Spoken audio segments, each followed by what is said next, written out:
Quel conseil vous donneriez aux nouveaux formés qui veulent s'installer et créer leur revenu avec cette nouvelle compétence? Les principales choses trappes, elles sont pas au niveau du métier, pour moi. Hein. Ouais. Nous, on fera d'eux des bons plombiers, des bons thérapeutes. Mais on ne fera pas d'eux des chefs d'entreprise. On ne fera pas d'eux des comptables. Donc, s'installer, c'est devenir chef d'entreprise. Il faut avoir la motivation pour ça. Si le soir, à 6 heures, vous allumez la télé, et vous, à 6 heures, je ne sais plus à quelle heure c'est en France, mais c'est à 20 heures, je crois, les journaux télévisés. Si à 20 heures, vous regardez le journal télévisé chez vous, et que vous êtes chef d'entreprise, vous vous trompez. Vous êtes trompé de métier.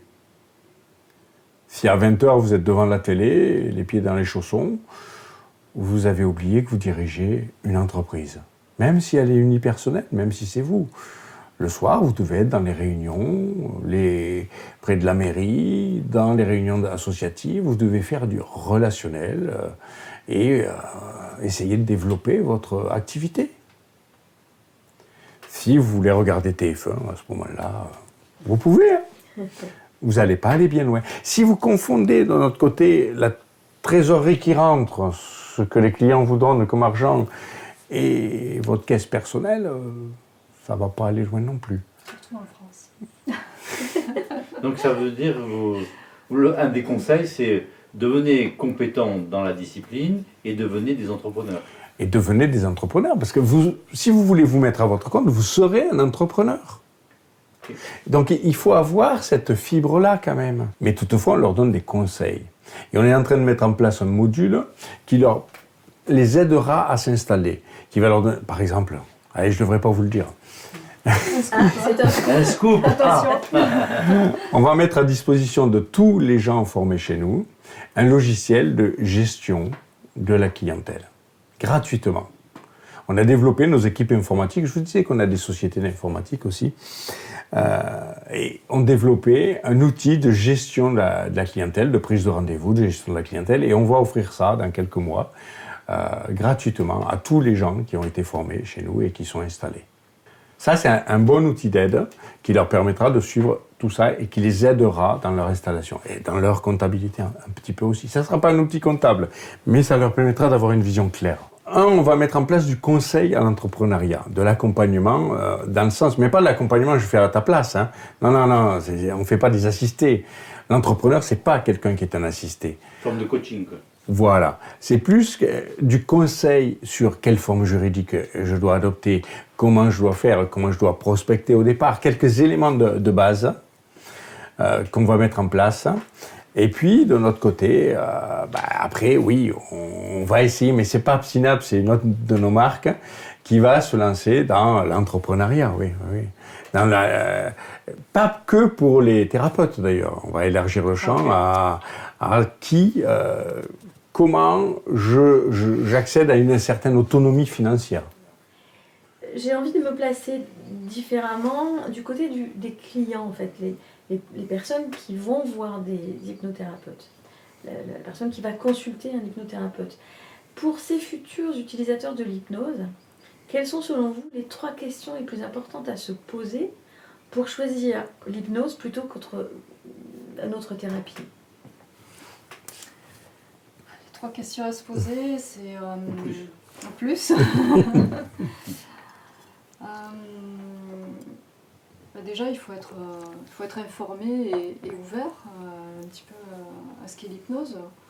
Mais je pense que maintenant, de plus en plus de gens sont confiants par rapport à ce qu'est l'hypnose et les possibilités qui sont là, qui sont rapides. Après, il faut choisir un thérapeute qui soit formé. Moi, je conseille toujours qu'il soit formé chez Synapse, bien sûr, parce que je sais la valeur du coup de ce qu'on enseigne. Il faut quand même qu'il y ait une certaine confiance dans la personne qui nous accompagne. Et ça, c'est un peu... voilà, si on voit que ça ne marche pas et si on ne sent pas un certain feeling avec son thérapeute, n'hésitez pas à changer. Il y a beaucoup de thérapeutes qui ont des styles différents, des jeunes, des moins jeunes, des vieux, des moins vieux, des hommes, des femmes, des gens qui ont eu un parcours de vie aussi intéressant et qui peuvent peut-être mieux comprendre votre problématique. Voilà, il y a tous les cas de figure. Il faut pas choisir des thérapeutes qui soient trop dans l'empathie, parce que du coup, ils manquent souvent de recul. Pour ma part, j'aimerais bien choisir un thérapeute qui soit un peu distant. Mais en fait, on voit émerger les 3 questions. Est-il bien formé et où? Est-ce qu'on a le feeling avec lui? Et est-ce qu'il a une attitude qui est professionnelle? Ouais. C'est ça les 3 grandes questions. Ça. Il y en aura peut-être d'autres, mais celles-là sont importantes. Et moi, Philippe je compléterai par ce qu'il faut fuir. Ah, c'est intéressant. Si vous allez voir quelqu'un qui vous dit faire de l'hypnose et qui vous dit qu'il fait, lui, de l'hypnose conversationnelle, fuyez-vous. Il n'y a pas de compétence. C'est bien l'hypnose conversationnelle, c'est un outil d'influence petit, mais pour faire de la thérapie, non. La thérapie demande des hypnoses plus charnues, des hypnoses de maîtriser. En général, les gens qui disent faire de l'hypnose conversationnelle, c'est qu'ils ont envie de discuter. C'est pas qu'ils ont envie de s'emmerder à faire de l'hypnose correcte. Avec des trans, si vous regardez comment travaille Erickson, vous allez voir que les trans sont accentuées. On n'est pas dans du conversationnel. Regardez les vidéos, vous verrez.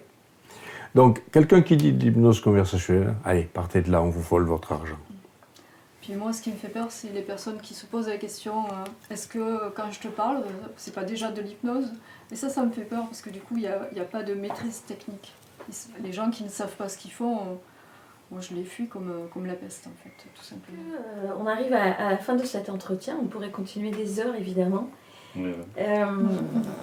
Qu'est-ce que vous souhaiteriez ajouter si toutefois, comme ça, quelque chose vous vient qu'on n'aurait pas abordé et qui serait important? Ce qui est important, c'est vraiment la pratique, pratiquer, s'entraîner, l'observation. Milton Erickson observait beaucoup les gens et c'est comme ça qu'on arrive à être dans ce qu'on appelle nous en thérapie le rapport, qui est aussi important. Savoir être distant, c'est important, et savoir être dans le rapport, c'est important, et savoir parfois aussi être dans la compassion de ce que vit l'autre, c'est aussi important. Moi j'ai une petite question avant le mot de la fin. C'est à chacun d'entre vous, quelle est votre citation préférée? Qui c'est qui Je te laisse parler. Je sais que Philippe n'aime pas trop les citations. Donc, pour ma part, je me souviens de mon maître de yoga qui est décédé maintenant, qui était Sri Mahesh, et qui a introduit en grande partie le yoga en France. Et avant de nous quitter, il nous a dit cette phrase merveilleuse qui est si vous faites quelque chose et que vous doutez, interrogez votre cœur et vous aurez la réponse. Merci. Merci. Alors pour ma part, je ne suis pas très adepte des citations. Je n'aime pas trop le prêt-à-penser. Je préfère dire aux gens, pensez par vous-même. Comme le disait Krishnamurti d'ailleurs. Vous voyez, je fais une citation. Joli. Donc oui, pensez par vous-même. Et Je te laisse le mot de la fin pour le mot de la fin. pour la fin de cet entretien, quel serait votre mot de la fin? Soyez constant dans votre effort. Essayez d'élargir un peu le champ et dire, on n'a qu'une vie. Peut-être on en a plusieurs, j'en sais rien, mais moi je préfère considérer qu'on n'en a qu'une. Autant en profiter au maximum. Donc, la vie est trop courte pour faire quelque chose qui vous emmerde. Donc, vivez de votre passion et vivez votre passion. C'est ça qui est important. Virginie et Philippe, grand merci à vous deux. C'était très intéressant, très riche et on vous remercie beaucoup. Merci Merci. beaucoup. Merci à vous.